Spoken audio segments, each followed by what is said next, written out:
started, decisions were made by senior officials in relation to delegations of procurement authority from national to the regional office. Secondly, in relation to budgetary processes. And these are the issues that are raised in the report by the task team. I must point out that the DG at the time, Mr. Malebia, is no more the department, resigned. The acting DG, who took over at the time and who was involved in the project, was dismissed in 2012. However, it was not the reasons for dismissing him were not in relation to the Nkandla project. The CFO at the time, Ms. Mutsisi, has already left the department in 2011. The acting COO, Mr. Rashad Samuel, was also involved in the project at the senior level, was dismissed. However, also the dismissal was not in relation to Nkandla project, it was for other matters. Also, lastly, the regional manager was in charge at the Durban regional office and was also involved in the project, has resigned from the department. Therefore, all senior officials who were involved in the project when decisions were made, and as highlighted in the task team report, have left the department. Thank you. But that doesn't mean if they've left, yes, the law will not follow them. Yeah. As the Minister of Public Works indicated, there is an investigation both by the SIU and the police, so that wherever the people are, the long arm of the law will catch them. But also, there's an important point that the Minister has also highlighted: the responsibility, the oversight role of the line function ministers also has to be taken into context. On the next question, why it has taken so long, I think Minister Nesi can explain that as well. I think the members of the media need to understand that we were dealing with a project with security implications. And in whatever we were doing, we could not compromise. There are certain processes we had to follow. After the report, the task team report was presented to us, we had to engage the appropriate committee. In fact, we engaged Parliament. And even Parliament decided not to discuss that matter in public, engage the Joint Standing Committee on the Intelligence. And they processed that particular report, and they had to follow their own processes. And in following their own processes, they had their own methodologies. They even had to go and verify certain things for themselves. And they released their own report on our report and made some recommendations. And after the Parliament had done that, it came back to us to look into their recommendations. It's only then that we had to take it to the executive. And it is the executive, after looking at the report, which now directed us to declassify the report, but not compromise security and remove certain elements. So we had to respect all those processes. That's what informed this. On the last question, that question has no answer. Can I just raise something, Minister? I just want to add on what the DG and the legal advisor have said of Public Works.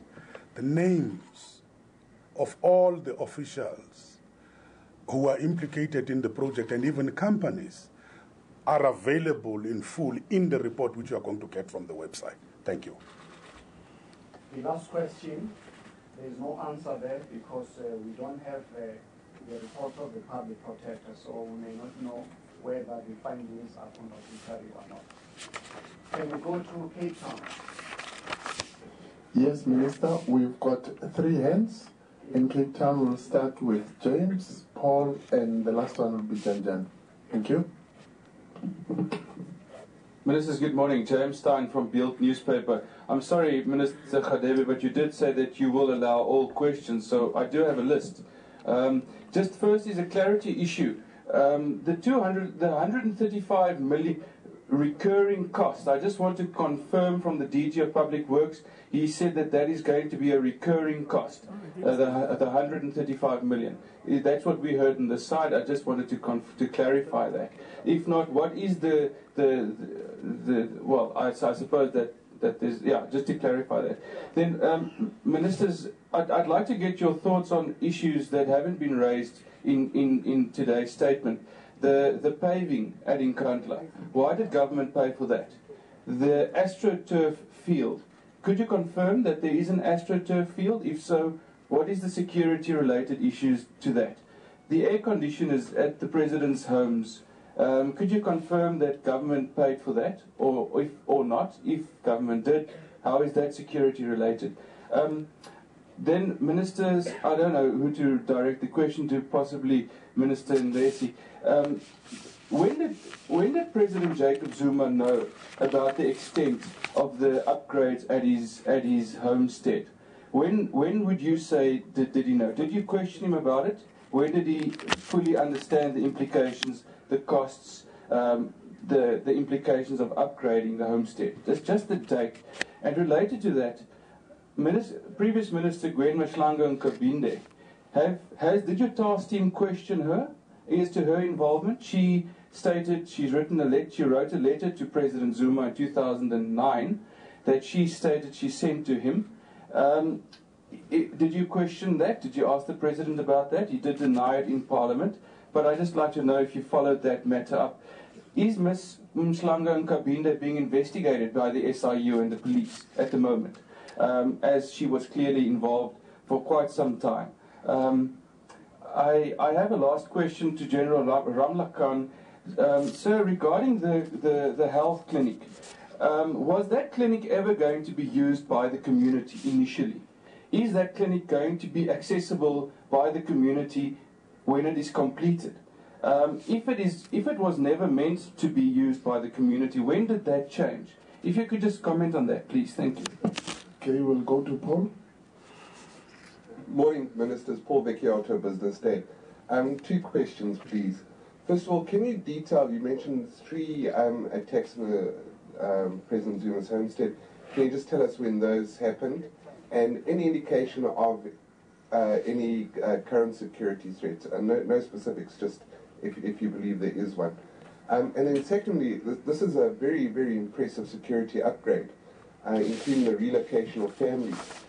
In the recommendations and reports, and I'm sure you must have really thought about this very carefully, was there any recommendation to the President that maybe he should just move to a more secure location, maybe a house in Durban, which could be upgraded at a far cheaper cost rather than relocating other people? Thank you. And lastly will be Janjan. I'm Jan Ngebel for Sunday Times. My question is just to the Generals Piega and Ramlakan. It seems as though you have no regrets. Nothing happened that was wrong. Nothing could have been done better. Was absolutely everything necessary, or do you have doubts about anything that the police or the Defence Force did? Minister, that will be all for now in Cape Town. Handing back over to you. Thanks, sir. I think the DG must repeat the 135 million, whether it's the current expenditure or a once-off. I did not say it was a current expenditure. I indicated that it is once-off expenditure that are incurred to ensure that the necessary activities that are supporting the security are put in place. And then General Ramlakan and SAPS to explain the paving, the extra turf field, the air conditioning, whether it was absolutely necessary. And then Nozugo, the chair of the task team, whether the former Minister of Public Works was questioned by the task team. And then Ramlakan about the health clinic, whether it's being used by the community. On the issue of the SIU, let me just indicate that the President has signed a proclamation for the SIU to investigate. So the SIU will investigate everything in accordance with this report and any other relevant information that will assist in getting into the bottom of it. Yes.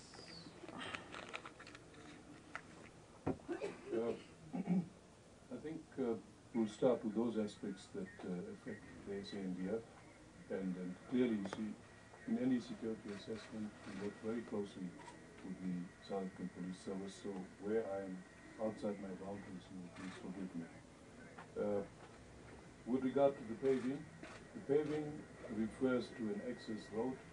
Anybody who has been to Nkandla will know that you should not wear high heels when you visit that place. If you have no idea of the terrain, it is very inhospitable. It is more so when the weather is inclement. Normal security vehicles cannot patrol the security fences as is required by us to provide security when you have a dirt road. So the paving that is security related is one that is within the close to the perimeter fences, as well as to all other government buildings and the like. Now, with regard to the second question, Minister, sometimes people are a little bit mischievous.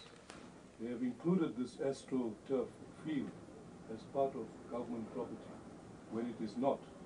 It is, and my facts are not, I could stand corrected if there are other facts. I understand it's an NGO that as a result of the 2010 Legacy Project has created an AstroTurf soccer field, not a stadium, a soccer field, on the perimeter of the government property that is there.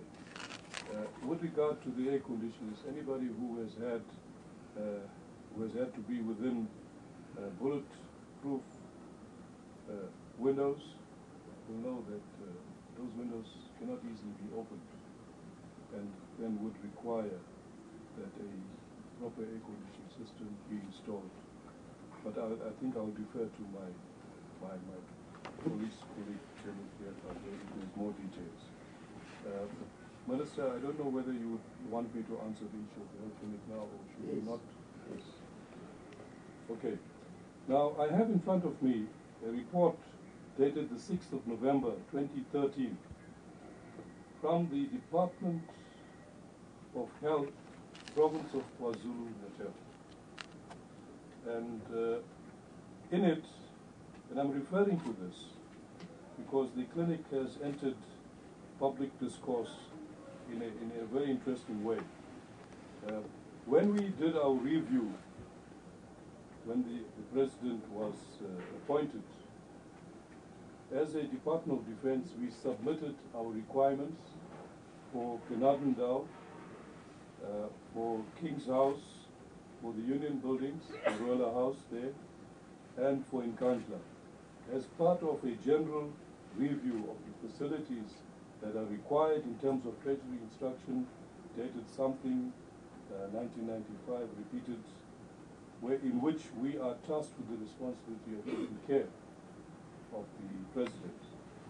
Now, that review was done, and it is done every 5 years when there is a President inaugurated. Now, this report that I'm referring to is available, and it details the state of the healthcare infrastructure in the Nkandla sub-district. It is quite a negative report because one cannot be proud of the facilities that are there. Now, in it, it says things like emergency medical services are also a challenge in the area. It says norms are not met. It says things like the emergency services will take a total of 1.5 hours or thereabouts to get to the President's house. It points out things like the public health sector hospitals that are there.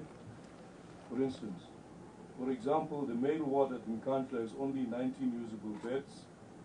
At present, and all patients, regardless of their status, are accommodated in an open ward. It goes even more negative about Kombe Hospital. So for us, in 2009, we had all these facts at hand. Nkandla is one of the most deprived wards in that area, one of 7 most deprived, and I think it refers to the whole of KZN, that figure there. For instance, at Ikomba, there are a total of 2 medical practitioners with 19 vacant posts. And at Nkandla itself, there are only 7, and none of them are specialists. So we found ourselves in a situation in terms of our doctrine where we could not rely on any existing public health infrastructure. So we then said, our doctrine calls for a level 1 facility, which is almost the same as a UN requirement in that kind of situation. And we submitted that requirement through. But we are very much aware that in creating an infrastructure there that belongs to the state, that if it could be used for an alternative use, we should do that. That is why, if you look at the plans, you will see that the clinic is not situated at any other place other than on the periphery, and that there is a separate access route which will allow for the clinic to be used by the civilian community. In this report that I have referred to, they also refer and say that there exists a lot of potential for cooperation between the SANDF and the Department of Health with regard to the provision of school health services. And we have, during my tenure as Surgeon General, we have been busy with the province of Kwazulu Natal discussing how school health could be rolled out there. Because of the options, that would have been the most secure option to perform. So, a long answer, but because this has been bandied about in a very political way, I think it's necessary for us just to clear the air. There was no facility there. We are required to take care of the President not only during the time of his tenure, even afterwards, as you know. We continue right up to when he departs. That is our prime responsibility, and we have to do that at a standard acceptable to everybody. So the erection of that clinic facility, by the way, part of the cost of the clinic is because on the ground floor there's parking for SAPS vehicles. So that is the figure of the clinic cost that is bandied about has been inflated because the first level is a garage for the police and the clinic is then built on top of that. Mind you, the Department of Health says it costs between 18 and 25 million to create a primary healthcare facility, let alone a facility that would require us in the first golden hour of any trauma or critical condition. The clinic, in terms of the report, cost 11 million rands. Thank you. Thanks, sir. Ms. Noswopam. Minister, thank you very much. The question that is raised the testing. Can you speak closer to the mic so that you can be audible? All right, Minister, thank you very much. I just want to respond to the question as to whether the task team did actually interview Minister or former Minister Gwen Mahlangu, as well as perhaps covering the other former members of the executive. The response to the question is that the task team did not interview the former minister, nor did we interview the former members of the executive. Thank you very much. And the next question, the police as well, the 3 attacks in the home of the president,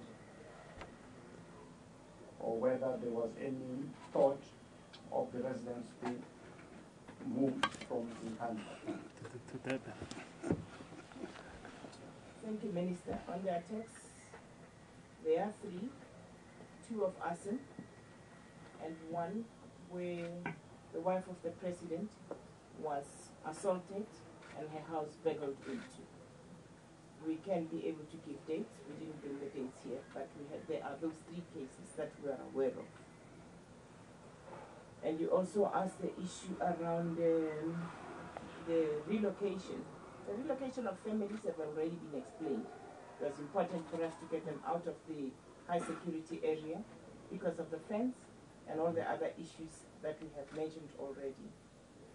the question that was raised for the president to move to a more secure location, I think it's a very, very difficult and a very demanding and, if not arrogant, question. To say, you know, when you choose what is your home, and our president knew that home forever and ever and a day, it is so difficult to get a question that says, move to a secure location. I think it's a very insensitive question, and I think every person has a right to choose where they want to be. I think the last question was answered by the statement of Minister Nyesi, because he has highlighted the findings of the task team, that the costs were excessive. There are officials who have been identified, and those of the private sector who either colluded to inflate prices, and officials who deviated from normal procurement procedures, for which all of them have to be held accountable. I come back to Pretoria again for the last round. 1, 2, 3. Only 3.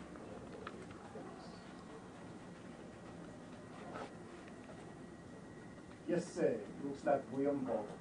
William Ball. At any point during the... He should be heard, not only seen. If at any point during the course of doing this work, the president's personal architect was brought in, and if so, who introduced him, and whether in fact there was a tender process. Then the other question is with regard to an answer that was just given now about the previous members of the executive, whether there was any particular reason for not interviewing former minister. And then the last one, quick one, is whether in fact normal water tanks were not a viable option at all, as opposed to a swimming pool.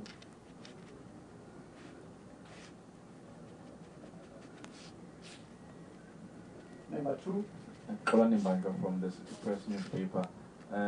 My first question will be, when exactly did the president, if you can give us the date, when exactly did he sign the SIU proclamation? He had it for a couple of, that's my first question, he had it for a couple of months and he didn't sign it. Is there an explanation for that, particularly why it took so many months for him to sign it?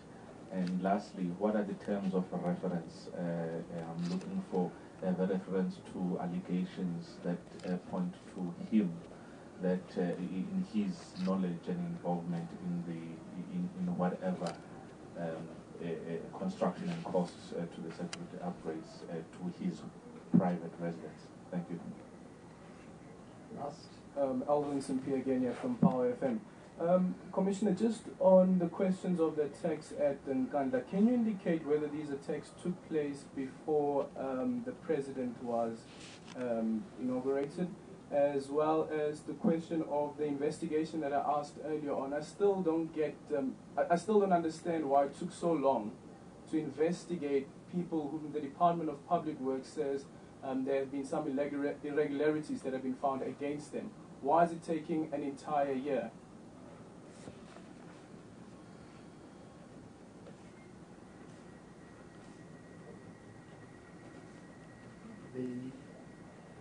This belongs to, oh, last one. One final go. The question of security clearance for the architect and other people who work on the project. What have you done with regards to investigating that?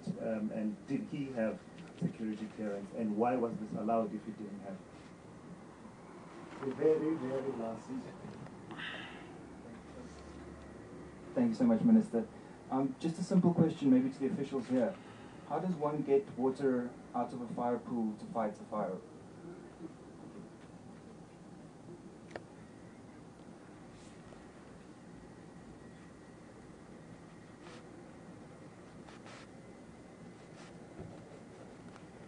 Okay.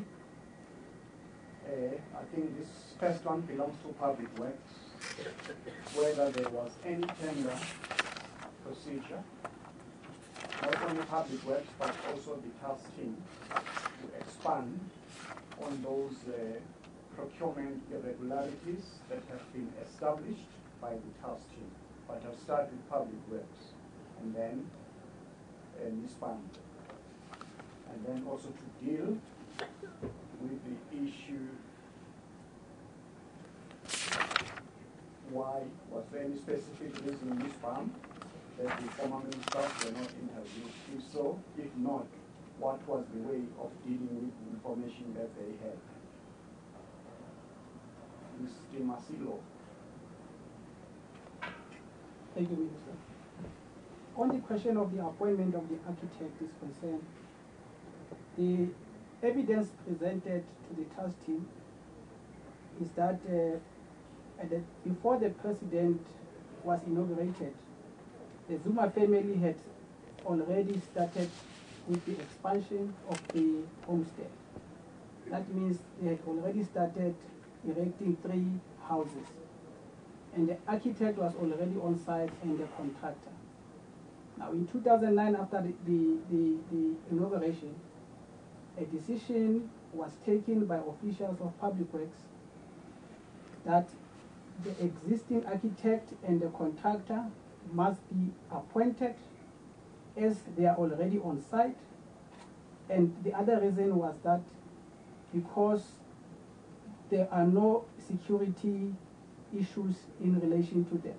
That means that the family knows them. These are the people who can work in this family, which in this homestead, which was classified as a high security zone.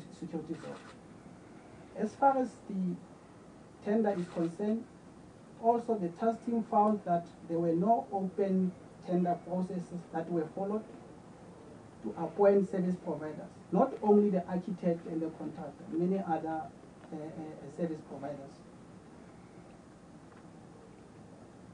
Yes, Ms. Palm. Minister, thank you very much. I think Silo has explained the other findings in respect of the tender procedures that were followed by the department. So in terms of the appointment of Manager Makanya, the question that was raised, I think that has been covered. What we know in terms of our investigation is that the department had various methods that it was using to appoint service providers, some of which were talking to what we call the nominated process, emergency works appointment procedure, but also some were appointed directly. And those who were appointed directly, letters will be written and approved by the accounting officer for the appointment of some of the service providers. So we found in terms of our investigation that various appointment or nomination processes were used by the department. We do reflect that in some areas, of course, there were deviations, and these deviations were not reported. And hence we say there should be further investigations, particularly by the Auditor General, to look at the measures that then need to be taken to ensure that the department complies, but also to look at why these deviations were not reported.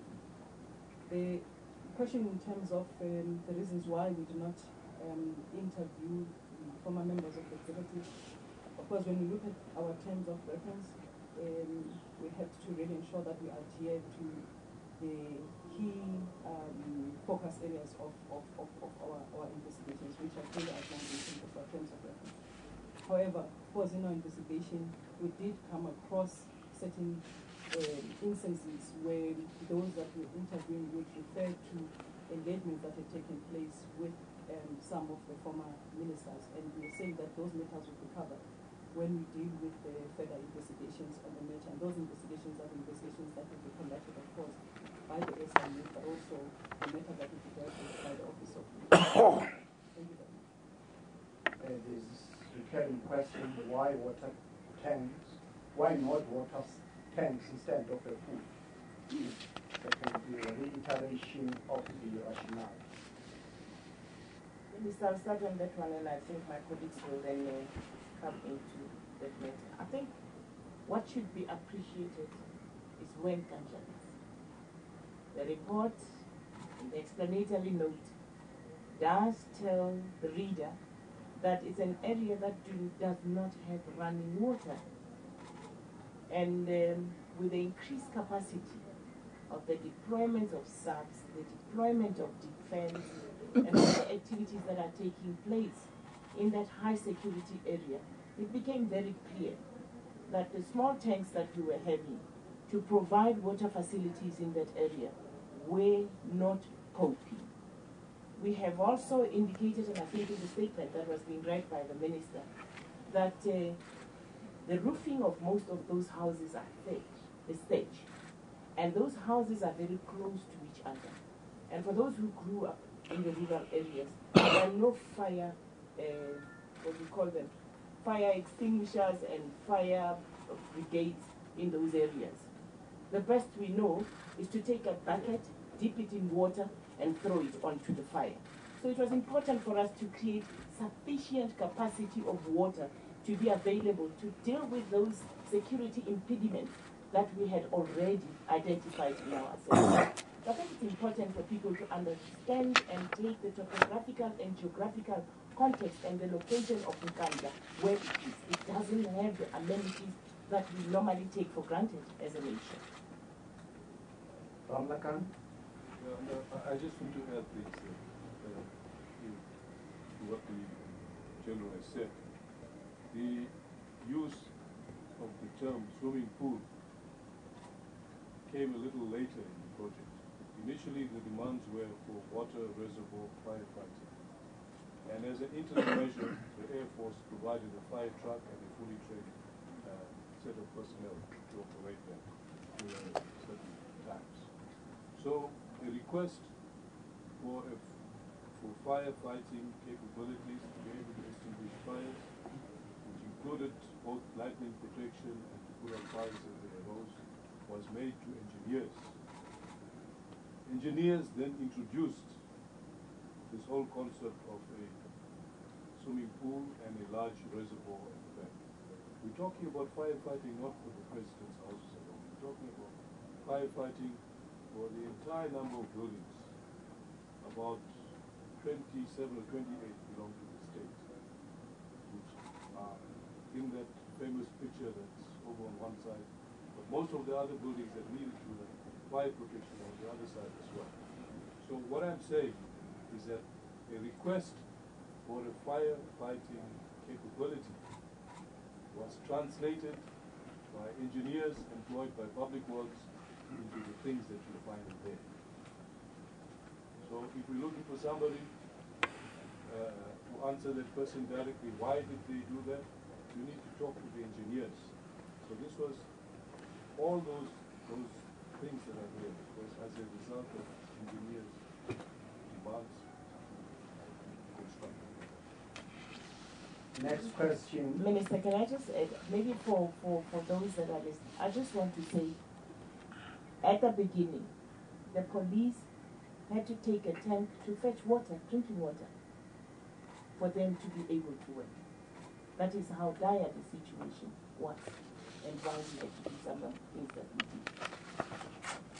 The next question, the attacks at the home of the president, did they happen before or after his inauguration? I don't know.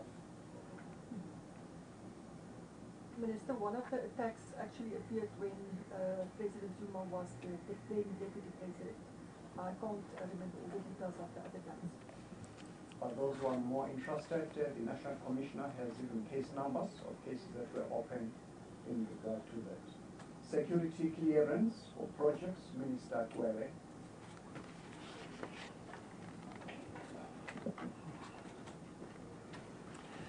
No, thank you, Chairperson. As you will find in the report, some of the contractors were screened and did have clearances, but others didn't have. And those which didn't have, they are clearly specified. Some of them, while they might have received the security clearance, the actual people who were working on the ground, it was found that some of them were foreign nationals. So those were some of the breaches. What has then happened as a recommendation of the findings of the task team? The recommendation was that the State Security Agency must focus on vetting all those who are involved in the supply chain management in the Department of Public Works. That work is going on.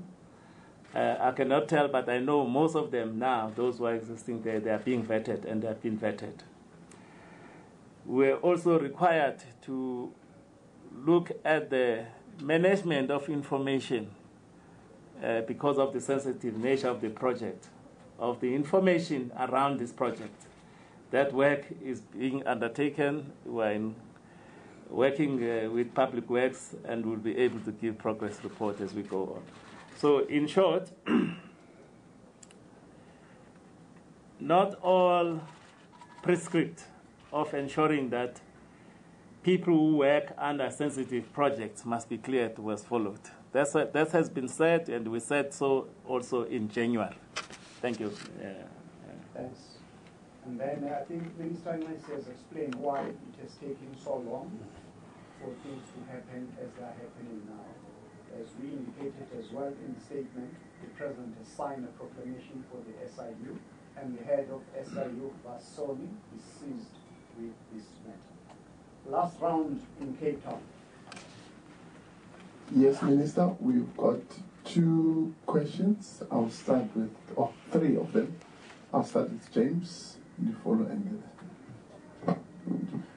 Minister, James again from Build.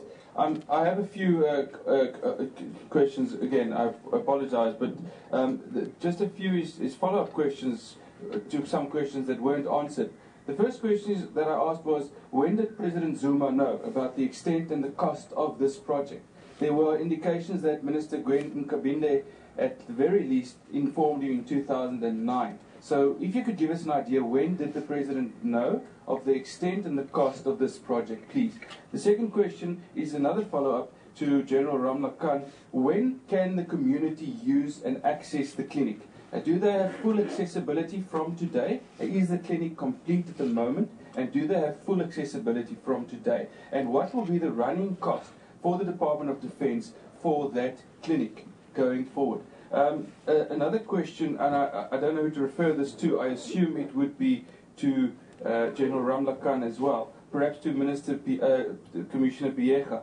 Is there a swimming pool, or is there only a water reservoir? It seems there's contradicting statements. There's some say reservoir and a pool. So is there a swimming pool, and is there a reservoir? If there's a reservoir, why do we need a pool? If you could just clear that up, please.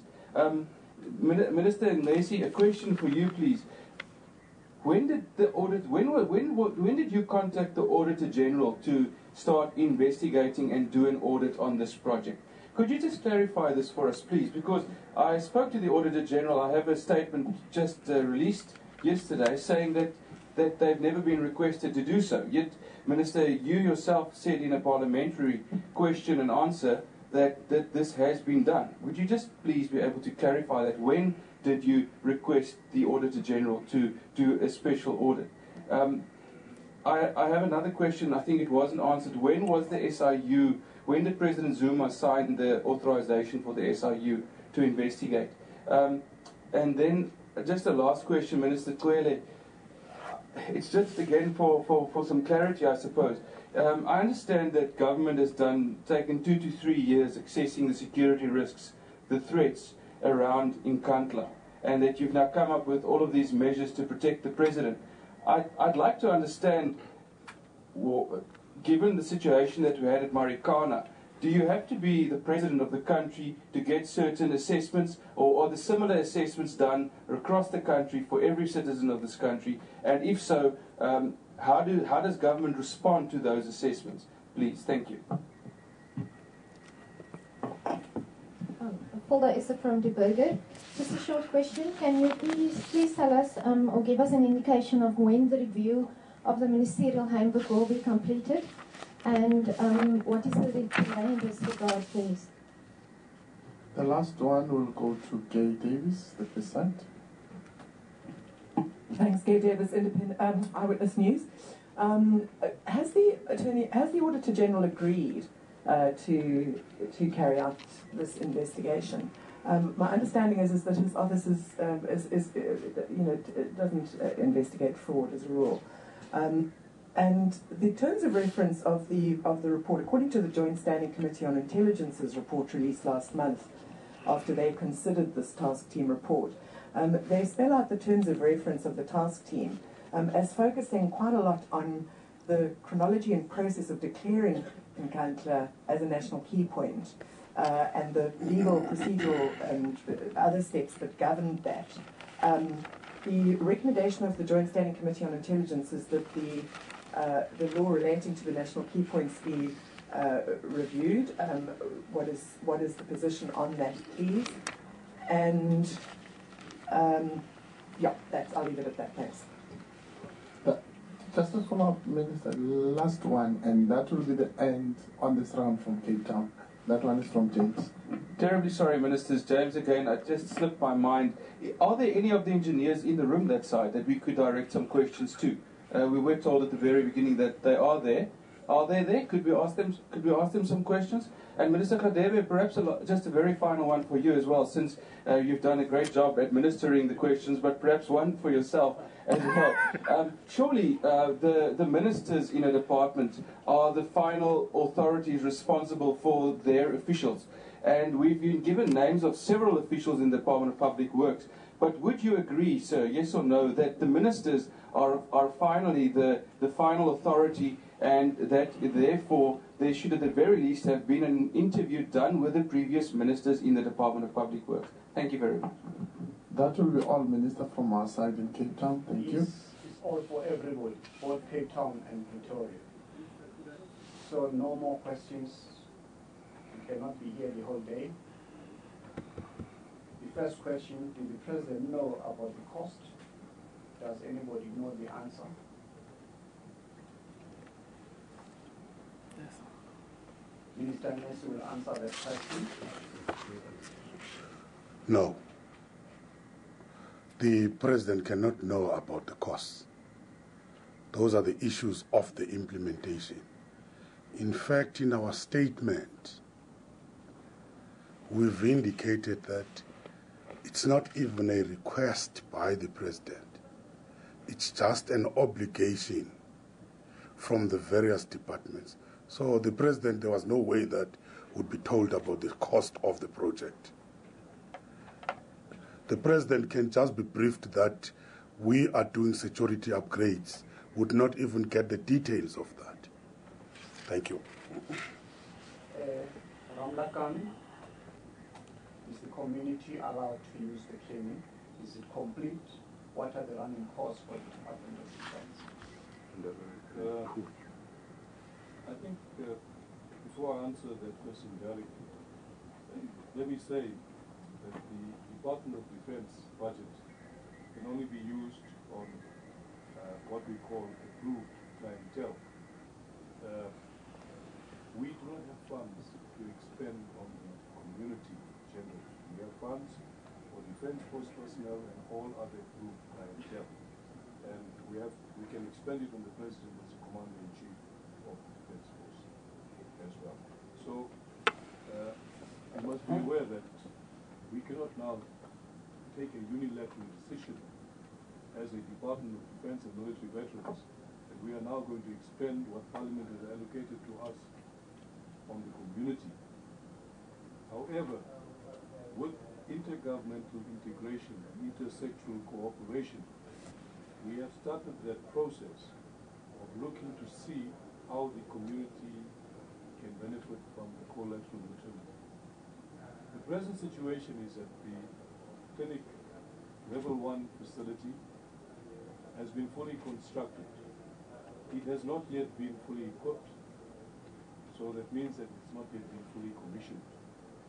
Since the investigations started, both the National Task Team and the Public Protector, there has been no work on commissioning of the facility. So yes, that commissioning will take a little bit of time, a matter of few weeks to few months, but that clinic then can be used pending some agreement between the Department of Defense and the Department of Health, because the Department of Health would have to pay for staff that are going to service the community, they would have to pay for consumables and the like. The Department of Defense requires equipment to be in place and will be able to expend its funds on what Parliament has approved. So yes, there is a full commitment to try and make use of this. The Minister of Defense has pronounced herself on this, and we certainly, within the SANDF, are wanting to use, to maximize the co-use of that facility. The community cannot run in there. They are going to be stopped by the police as we speak, because it is a national key point. So pending the agreement, no, the community cannot use it as of today. Is it a swimming pool or a reservoir? Yes, there is both a water reservoir, a very large 45,000, that services the government 20, 21 or 20 buildings on the other side, as well as 6 or 7 on the famous photo site. That is a closed water reservoir, a portable reservoir. It serves drinking water and the like. It also services the utilities, including sewage system and the like, which was not there before. And there is also what is referred to as a swimming pool nowadays in the media, but it was our request was required by the Minister Mercy, the Auditor General, has he agreed to do this investigation? We have had a number of interactions. What was outstanding for the AG was the issue of the report. And certainly from our side, there was no way that we can give that report to anybody unauthorized until it's declassified. But in relation to the exchange of what are the nature of the issues we've had, that there's even correspondence between us and the Auditor General. But they are going to begin their real work once they have this particular report. Thanks. The Minister of Police, the assessment, security assessment of the President or any other South African. Thank you, Chair. The threat assessment is done for anybody who has reported to the police. As a matter of fact, on a continuous basis, people will approach SABS and raise a threat to their lives, and an assessment will be done. The outcome of the assessment then directs the police what to do. So it's not only done by or for people in office or for president. We must say, however, that the responsibility of any head of state is that one which demands that issues of security is taken as a top priority, as it were. Thank you. And Minister of Public Works, how far are we reviewing the ministerial handbook? No, Ministerial handbook. Oh, it's you? No, Agaya has you. Well, Minister Mthetho, in May, after ministerial handbook, we should also talk about the review of the National Key Points Act. Well, the Ministerial handbook has a committee in Parliament which is dealing with it. The committee is going to be reporting to Cabinet at its earliest, and then it will be released from there. The issue of the National Key Point, the Act itself, you remember that in May, on the 30th, during our budget vote, we did indicate that there is a need to review the National Key Point Act, especially some of its sections which are not in consonant with the Constitution of the Republic. We set up a ministerial task team committee which did the work and continued and then reported back on the work done. Right now, we are at a stage where we are following on the implementation of the recommendation of the task team. The review policy has been submitted, a draft that is, which we are looking into it. But they emphasize the point that an act of this nature is critical. What is in dispute here are those sections of the act which may not be in line with the Constitution. And it's the kind of act which is there internationally.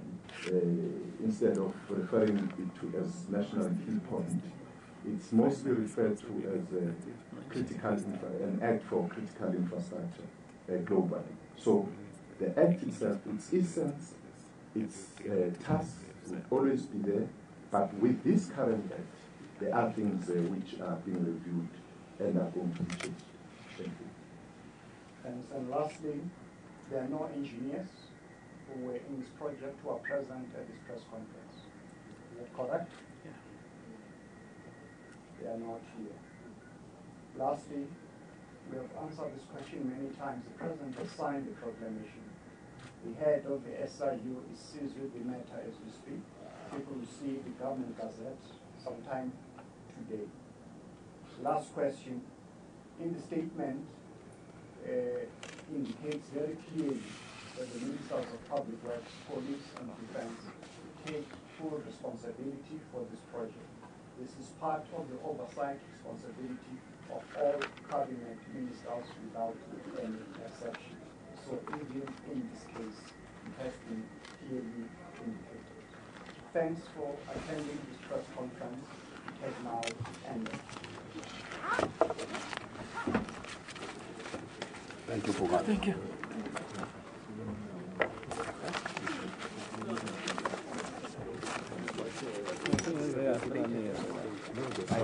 Yeah, when's I